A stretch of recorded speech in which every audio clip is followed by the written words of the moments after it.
So speaking of Google, now many companies have been trying to adopt a work from home setup wherein you don't have to go to your workplace anymore, go to your office unless a certain type of job or role wherein you have to be physically present in your offices so you can talk to your clients, to your coworkers, and so forth.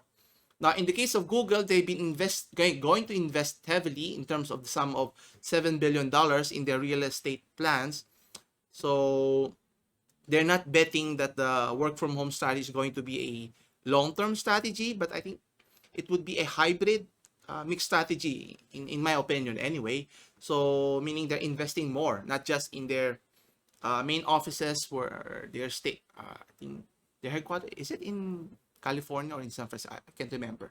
So meaning they're going to expand based on the situation that is provided here, meaning everyone is working at home, you know can't have a culture if people are you know are are staying at their own separate houses, right? So how can you have a cohesive working unit in an organization if you're not together? So no amount of Zoom is going to get that result, same result, right? So I think Google is betting that if people can go back, everyone in one location, specific location, but spread out, nationwide, or in whether in United States or in Asia or in Europe, people still need to be engaged or get in contact with one another, maybe in a smaller group. So that's why they may be planning on investing a substantial amount in real estate plans here.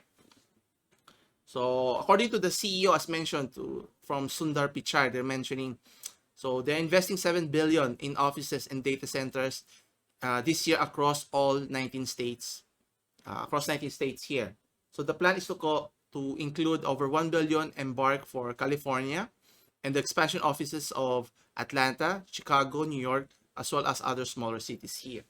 So obviously to bolster the data center and enable online search here. Now, obviously, Google has big business, not just the online component. They have other services that they need to manage despite the pandemic that's going on.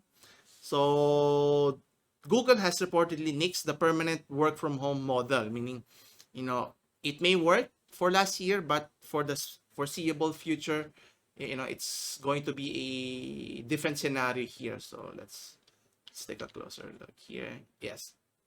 So obviously some in-person collaboration remains critical to productivity. So again, so not every businesses, I think all business should not be working from home, right? But how do you find the balance here? Obviously, some regions, some countries are still dealing with the pandemic, like in our case. So cases have been rising. So requiring people to go to their offices right away may be counterproductive because you put your employees at risk here, which we don't want to happen. But in the case in the United States, some have already eased their lockdowns and allowing their people to go back to their offices, and with the vaccines along the way, especially in the United States, so people are more comfortable going to the office. But is it going to be a full transition back to the offices? Maybe not, because obviously once patterns have shifted over a course of a year or so, people would always like to have the flexibility option, whether do I have to go back to the office every day or maybe just every other day would be preferred here. And as mentioned, according to the article here at Forbes.com, the company, as mentioned, has pledged in the amount of $1 billion to advance sustainable housing in the San Francisco area. So meaning they're hedging their bets that, once people come back, and when they do come back, it's not a matter of if, but when, that people would go back to their work. And in terms of work, do they go to the offices? What type of interaction? Obviously, that's what Google is looking here, or according to the CEO there. So question here is, will other companies adopt the same strategy in terms of, working from home indefinitely, or will they shift back to the traditional way of, going back to the office every day and so forth, or is it somewhere in between here?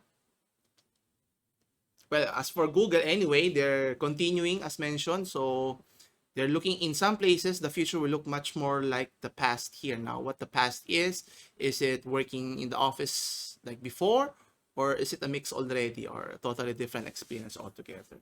And, on the related story, speaking of tech firms, as mentioned, Silicon Valley firms is in no hurry to open up offices despite easing of virus ban, as mentioned. So in the case of Google, obviously they're thinking long term in terms of companies resuming their offices or opening their offices again. But for companies such as Twitter and Google, they plan to keep their offices closed for the immediate future. So not indefinitely, but right now, as of this year, maybe a few months from now. And obviously, despite the declining coronavirus infections in the United States here. Now, obviously, companies committed last year to allow workers to stay at home until summer, or some said indefinitely. I think Facebook mentioned that, said that they stood by their timeline. So let's see here if that has changed. Where is it? There you go. So let's see here. So you have companies like Cisco Systems Inc., who is a networking gear maker, and Dropbox Inc., the file storage services. Their mandatory work from home policy would remain in effect until later this June. Then you have Box Inc. reopening their offices sometime later in September, so later this year. You also have Pinterest eyeing reopening at the very least, or earliest is around August. Then obviously you have Google slating for reopening at the earliest around September. Then you have DocuSign not before October. So meaning they're still delaying, waiting out, seeing how it goes. If cases would rise up, is it are people comfortable? That's the problem. Even if Google is investing in real estate, but at the end of the day, if people are not comfortable, they don't feel safe, why risk it in going out, right?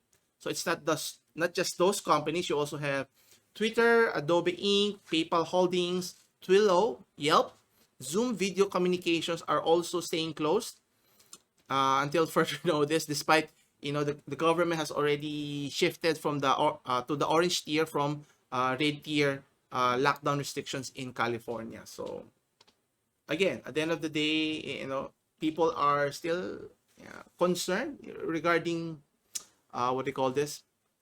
Let me see. There you go. Screen is blocking the view. There you go. Anyway, so as mentioned, so despite the easing of lockdowns and government saying that's it's much safer now than compared before, but still people are big business are still afraid, or not afraid, concerned that with one miscalculation and sudden spike, or whether it's a second wave, third wave of rise of cases, could blow up in the faces of those decision makers here, whether in the company or in the government themselves. So but they could manage that as a big company, right? But obviously, according to a spokesperson here, San Francisco official, they expect smaller and mid-sized companies or mid-sized tiered companies to first to return. Obviously, they cannot sustain a long period of shutdown. Same here in our country here, that with the easing of lockdowns, the assumption that the vaccine is coming in the very near future, I think we're all being complacent in a sense, that thinking that once the virus comes, that the virus will not spread anymore. But from the time it arrives to the time people are majority of the population is vaccinated, it's going to take a long time. It could take weeks, months, or even a year. But by then, if the cases keep piling up, which we'll be talking about it in a little bit, it's going to be concerning, and we cannot afford another major shutdown in our economy here. So what can the government do? What should businesses do for the meantime? Obviously, once the government mandates the shutdown, there's nothing else businesses can do here but to follow suit here. Well, hopefully we're looking for some better days here. Hopefully sooner rather than later.